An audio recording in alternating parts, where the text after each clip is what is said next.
I think the Florida Gators need to prioritize Michael Fasusi out of Texas. We're going to talk about that here on Locked On Gators. You are Locked On Gators, your daily podcast on the Florida Gators. Part of the Locked On Podcast Network, your team every day.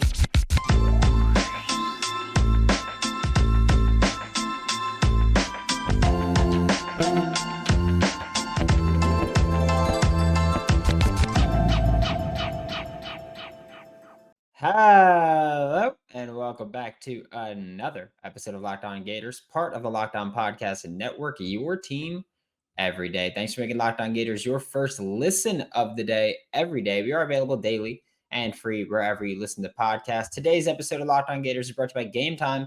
Download the Game Time app, create an account, and use code Locked On for $20 off your first purchase. I am Brandon Olsen. Find me on Twitter at WNS_Brandon. Find all my written work with Giants Country and NFL 33. And joining me today is going to be Brian Smith, Locked On's Recruiting Insider. Joining me now for Locked On Gators is Brian Smith, Locked On's Recruiting Insider. And before we talk about some 2025 kids, I'd like to thank LinkedIn Jobs for being the official college football recruiting sponsor across the Locked On Podcast and Network. LinkedIn Jobs helps you find the right candidates that you want to talk to faster. Post your job for free at linkedin.com/LockedOnCollege. Terms and conditions apply. And Brian, we talked about this kind of a bit last week and even the week before, with Florida needing to hit the offensive line hard for the 2025 class. They started with Peyton Joseph, and that's a decent start to your class, but guard isn't exactly a premium position in football in modern days. You do have to add some help elsewhere. We're going to start by talking about Michael Fasusi out of Texas. What's your opinion of him as a player? I think he could play right tackle for sure. He's got incredible power. And he's a potential left tackle, depending on how he develops physically and just learning his kick step, etc. Long arms. He's listed at like 6'6", 6'7". He's 300-pounder, and he's playing against some pretty good competition. I mean, it's not hard to tell why he's got offers from schools like Florida. He's a national recruit. Texas A&M won a kid, and they want him early. It's always a good sign with the state's best. So I like him at right tackle for now, but I think he could be a left tackle depending on how he develops. And again, 300-pounders that can move. Got to take as many as you can get, brother. Yeah, Florida desperately needs that. And I'll ask you this because right now at this point, Florida has not made the announcement yet, but the expectation is that Florida's final available on-staff recruiting spot or on-staff coaching spot is going to be given to a second offensive line coach. Billy Napier's had two offensive line coaches throughout his entire career, except for the 2020 season. And even then, that was because of something completely out of his control or anyone else's control. But what kind of impact do you think that makes for Florida, where you're recruiting these offensive linemen and you just lost one offensive line coach, but now you're bringing in another, and there's one piece of continuity on that offensive line, I guess, with Rob Sale being retained. But as far as just from a recruiting perspective or a recruiting standpoint, how does that impact them? You got to hit the ground running.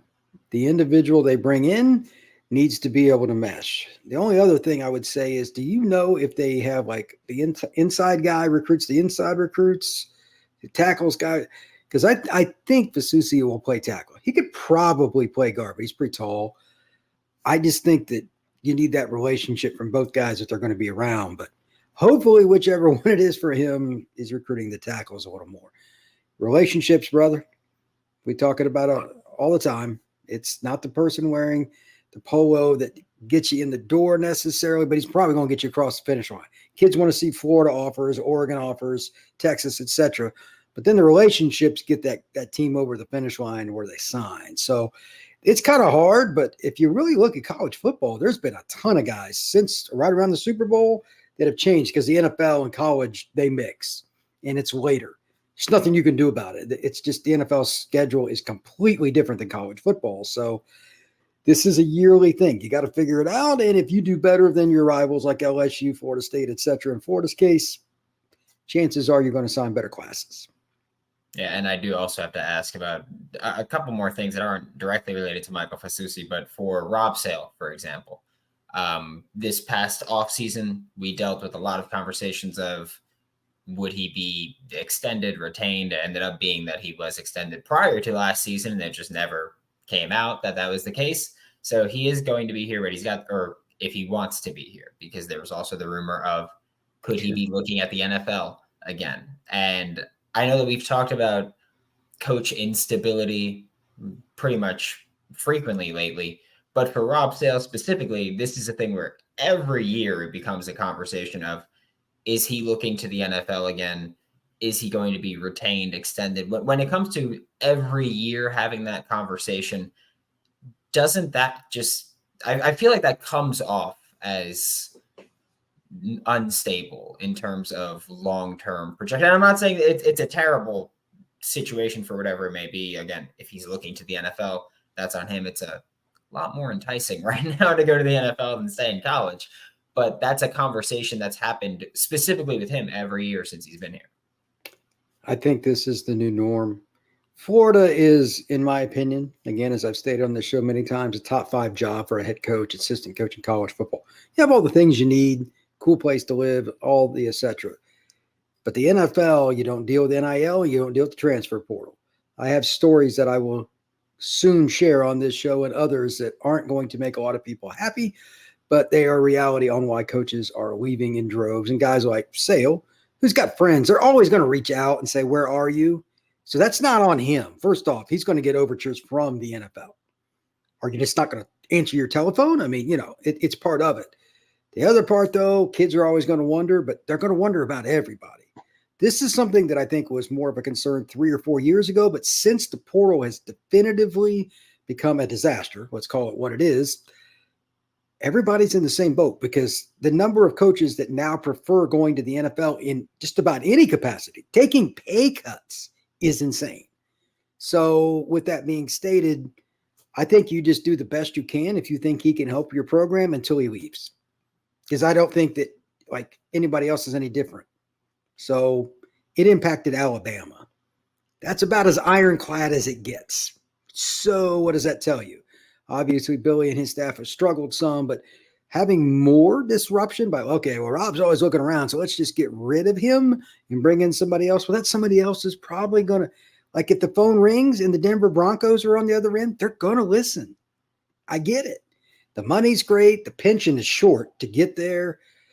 It's an easier lifestyle for your family. You're always going to have these problems from now on, as long as there's portal and NIL and they're not leaving. So it is what it is. Yeah.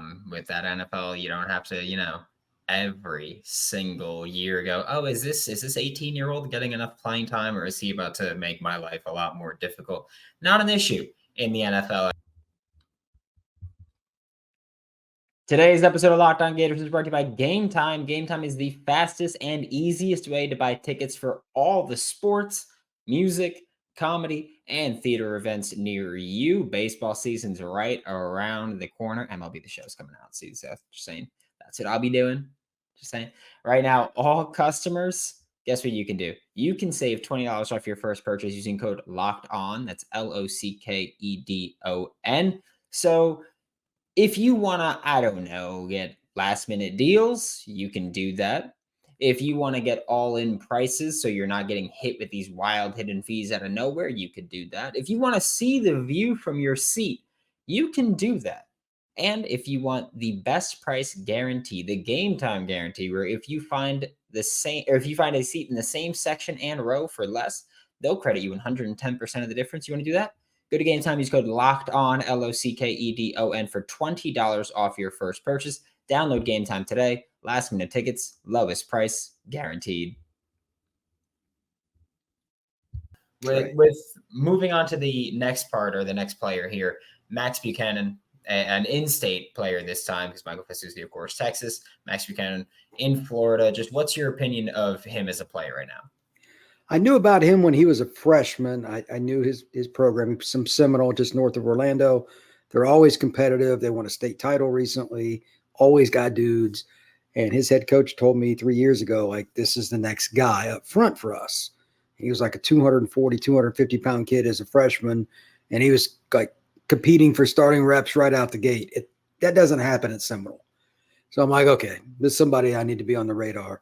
We didn't know where he was going to end up, how tall he's going to be, but he confirmed that most schools want him at guard, and even further, they like him to snap because centers are hard to find.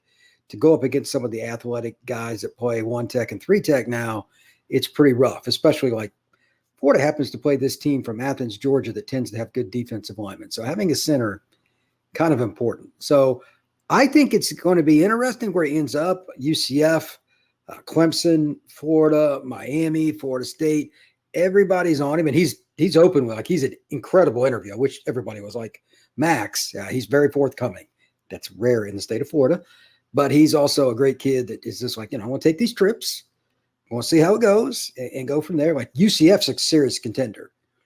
So is Clemson. Like, a lot of people think Clemson's got a really good shot. Miami would love to land him. I know that. I don't know where he's going to go, but Florida's another one that's right there, and he's going to take a trip to Florida. So center is most likely his destination if he could play either inside spot. I don't think he's a tackle. That's not his best attribute. He could fill in, but he's got offers from all the right schools being from where he's at. And he's a great kid, great attitude, team player. The Gators obviously need O-linemen, so it would be a huge addition if they got Max Buchanan. Yeah, you mentioned that Florida every year has to play a team from Athens, Georgia that has some interior pass rushers. You look at Kingsley Aguakin, who's now in the NFL draft or the NFL draft pool, going to be at the combine. He allowed his last healthy season was 2022. He allowed 16 pressures that season. 8 of them came in the Georgia game. And then even in the 2021 season, he allowed 13 pressures. 3 of them came in the Georgia game. And so, they have a tendency to kind of generate an interior pass rush there. But when we're looking at Max Buchanan right now, he's got 3 official visits scheduled right now. Florida has the last of the 3. There's UCF on May 17th, Clemson on May 31st, and then Florida on June 7th. How does that bode for Florida as, again, and you'll probably see a Florida State Miami official get thrown in there at some point, whether that's earlier or later. But how does that bode well for Florida right now to have the last official that's on his mind? Like, let's say, I feel like Florida State and Miami, at least last season, tended to have their officials scheduled during the season, where Florida scheduled them more in the summer, and that was one thing they wanted to focus on. How does that bode well for Florida, where if Miami and Florida State wait until the season, then for 2, maybe even 3 months, he's going to be sitting there with Florida being his last official visit, his most recent memory? That would bode really bad for the Knowles and Canes because Max will be off the board. If you don't get him before the end of the month of June, it's probably not going to happen for you. He wants to have his ducks in a row and probably make a decision for the end of summer. That's from talking to him, ideally. So I don't know if it's good or bad, but like, you can start taking visits in mid-May now. I'm iffy on it, but here's one positive. For those of you who don't know, these official visits, it's 48 hours you get a young man once he steps on campus, okay? And it is nonstop. It wears them out. If you do more than 3 OVs in a row, by the time you get to the 4th one, you're not even going to know what campus you're on. So, and that's weekend to weekend. Like, you go back to school, go back home, whatever. It's that intensive. So spreading them out's probably better. Maybe he takes one after UF 2 weeks later to Miami or Florida State, break it up. It's better that way. But yeah, I would imagine at least one of those 2, and maybe Ohio State or Texas or somebody gets one too. You never know, because he's a really good player. I'd imagine he'll be done July 4th weekend. We'll know where Max is going. And looking at just Max, his ranking right now, not great. And I'm not a big rankings guy, but he's a blue chip on the composite, but he's a 3-star depending on where you look. And is he someone that you think is going to rise? Because you look at his offer sheet, it's pretty impressive. He's got a lot of SEC schools there. He's got the high Big 12, high ACC schools there. Is he someone that you think is going to rise long-term? And I have to ask this because I know that if a kid who's a composite blue chip, composite 4-star, but a 3-star on even one recruiting site, I'm going to have to hear the 3-star Billy thing, and I'm not dealing with it. So I have to ask to be someone that you think is going to rise. Probably so, but here's the bigger thing. Go by the actions of the people that make millions of dollars. You may hate Dabo Swinney. I'd say he's a pretty good evaluator of talent. They offer the least number of kids out of the major Power 5 programs, and it's not close. I think Notre Dame would probably be second. It's still a big gap. They're really picky. Alex Mirabal, a guy I know at Miami, tremendous O-line coach. He just put Matt Lee into the combine after he transferred from UCF. This kid is like a clone. I know he loves him for that. He wants him to be the long-term Matt Lee for if when these kind of guys want a kid, no offense to any service, and I know all the guys that are doing the rankings, I'll take Alex Mirabal. I'll take Dabo Sweetie. Just saying. Yeah, it's the same thing with the DB. It's like, yeah, Teddy Foster might be a 3-star, but Corey Raymond has a pretty good resume, and Jameer Grimsley being a 4-star for most of it. And it's like, well, Saban. So I'm on board. Today's episode of Locked On Gators is brought to you by FanDuel, America's #1 sportsbook, where you can get buckets on it. You got some, I'll tell you, as we get closer to playoffs, okay, NBA players are playing harder. They're playing better. That makes betting easier. I'm just saying. They have to go harder. They play more minutes. Games mean more. Go to FanDuel. Make some money. Right now, new customers get $150 in bonus bets with any winning $5 bet. That's $150 if your bet wins. Just visit FanDuel.com/lockedon and shoot your shot. And remember that FanDuel is an official sportsbook partner of the NBA. The last player that we're talking about is going to be Vernell Brown III. He recently put out his top like 13 or whatever it was. It's Bama, Clemson, Florida, Florida State, Louisville, Miami, Ohio State, Stanford, Syracuse, Tennessee, and UCF. So he's really close to making the decision. But Florida feels like they're the favorites right now. But just before we even talk about the recruitment, what do you think of Vernell Brown III as a player? He's electric. I know Rivals has him as a top 100 player, a guy you and I know very well, John Garcia, close friend of mine. He likes him. I was standing next to him at the Under Armour camp in Orlando when Vernell was carving some guys up. And he just goes through his business like somebody that's much more mature. He's got a 4-point-something or other GPA. I'll look at his page, a 4.9 GPA. I mean, come on. He takes things very serious day to day. He learns his craft. So upside is very high. He's a slot receiver that's gaining enough weight, I think, eventually to be an outside guy. He could be a punt returner. He could be a kickoff returner. And above all else, he makes contested catches. So that's why Miami, Florida State, UCF, Clemson, Stanford, Ohio State. Ohio State wants him. Let's make this very clear. That's an important distinction here. I think that's one of the schools that it's got a really good chance at a visit from talking to him recently. So yeah, he's really good. I do have an opinion on his top 2 that I'll talk about here in a second, but this is a big-time player. I need to know the opinion on top 2. Well, I mean, we'll get there. Just trust me here in just a second. I'll give it. I want your opinion. I know you've watched him. Do you think differently of Vernell in any way, shape, or form than what I just defined? No. Okay. Well, history with UF, Miami's recruited him really well. He's been there multiple times. I think those are the 2. Here's the odd part, and I know Vernell fairly well. Stanford is the wild card here of all wild cards. Again, 4.9 GPA. He beats to a different drummer. Most people here just think kids make a decision on football, and a lot do. If you have a 4.9 GPA on a 4.0 scale, yeah, you look at things from a broader perspective. Do not discount Stanford. And he also understands, because he told me he was curious about Ohio State. He was going to visit there. That along with Florida State, those were the 5 that like he thought were the best chance. This is a month ago, whatever, that he might visit.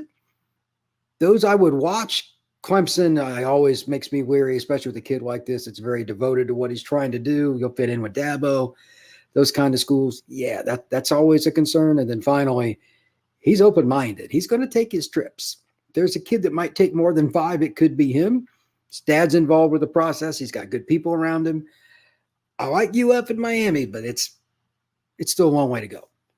I do have to ask how you think his dad plays into this, of course, because his dad played for Florida in the early 2000s. His dad worked for Florida under Billy Napier, before Billy Napier, and during Billy Napier's first year, I believe it was. Yeah, first year. And then now he's working with Anthony Richardson. Anthony Richardson went to the NFL and he was like, hey, can you be my manager? And that's just an awesome thing. So he's got a lot of Florida ties, obviously, legacy kid. How does that tie into Vernell Brown III specifically? Because we talked about legacy before, but I feel like you're also talking about Vernell Brown as the third, as beats to a different drum. Do you think that's less impactful in this situation? I hope it's not a big deal, but I mean, he is a legacy and he's worked there. So the kid's familiar with the town. This usually works one of two ways. Either the kid loves it and he's going to buy in like a certain linebacker named Graham did last year, or the kid wants no part of it. After he gets into some of these visits, they won't even make the final three. It'll go one of two ways. I have no idea. Right now, I like their chances to at least be in that final group and maybe get him. But it could go the opposite way because he's still got 11 schools. So we'll see. Vernell's dad, though, is a good dude. From communicating with him, I don't think he's going to be like, go Gators, and like push him, you know what I mean? Like those parents oftentimes push their kids away from the school they want them to go to, too, because the kid gets annoyed with it. He'll make his own opinions made, but his son's really mature. Again, he's not going to need the help that some other kids would from a father, a mother, a grandparent, or some kind of confidant. This is a very astute young man, and Vernell is going to do his own thing. I just, again, think it'll end up being Florida or Miami. That's just my pick for now. He's got a lot of spring trips to take and all that, and my opinion might completely flip when I see him again sometime in the next month or two. Yeah, you mentioned he's got a lot of spring visits to take. Obviously, he's got a top 11 at this point. Florida, I feel like Florida's thought of as the public, like the front runner right now for him. I feel like that's just an easy tie with the legacy kid, in-state, all that, in the Orlando area. He said he hopes to commit before his senior season. So for Florida, how do you finish this recruitment strong? Is it just like, I know that he's a very dynamic run after catch guy. Do you just show him Trey Wilson's film and you're like, hey, you know how we just force fed him the ball behind the line of scrimmage? We can do that to you, whether or not it's being genuine or accurate. Is that how you kind of solidify this? That's a great question because he still is a Florida kid, and Florida kids are not shy. I have stories for days. One recently about a kid Florida's recruiting, but the point is still the same. I don't think he's going to care who's in front of him. Vernell knows he's good, and he's earned it. Doesn't hurt to see how you're going to be used, though. I would imagine they're going to give him a lot of different things that he can do short term and long because he'll get bigger. He's 170 pounds, give or take. He's too thin for Power 5 right now to play on the outside. But if he gains just another 10 pounds and he continues to keep that elusiveness, if you can't tackle him at a phone booth, you're not going to get hands on him at the line with a jam either. So if he gets shoulder width with somebody, it's usually bad news bears. I think they're going to show him a lot of different things. And what you're talking about is just the tip of the iceberg. But I imagine Stanford will do that. Ohio State, Clemson, everybody will. So Florida just needs to be them, and I think it's still more about relationships. That other stuff you're talking about is the bonus. They hold that more than any other school, and probably nobody can really do anything about that because, again, like his father spent time there. Vernell's been around it. That's an edge for the Gators. Is his 5'11" legit? Do you think that he's listed as? Yeah, I'm about 5'10". He's slightly bigger than I am, but you know, it wouldn't matter if he was 5'8.5". Nobody can tackle him. They just can't tackle. I've seen him play live in football games. I've seen him in numerous 7-on-7s. I've seen him at Under Armour. Nobody stays in front of him. I am just curious because I feel like that's not some places that were like 5'10", 5'10.5", 5'11". It was just. He's. I'm just looking at a graphic. He's the highest riser among like all these kids on Rivals top 250 because of his performances this spring. So I mean, it's a big deal. He's up to number 58 in the country on Rivals. He was like 216. So I'm not worried about size. I'm worried about production. He makes plays. There we go. Thank you so much, Brian. This is Brian Smith, Locked On's recruiting insider. Catch him all throughout the Locked On College channel and every day with Locked On Seminoles. Thanks for making Locked On Gators your first listen of the day every day. We are available daily and free wherever you listen to the podcast. We'll be back tomorrow, talk more Florida Gators football. For Locked On Gators, I'm Brandon Olsen. Don't forget to follow me on Twitter at WNS_Brandon. Find all my written work with Giants Country and NFL 33. And as always, I will see you all next time.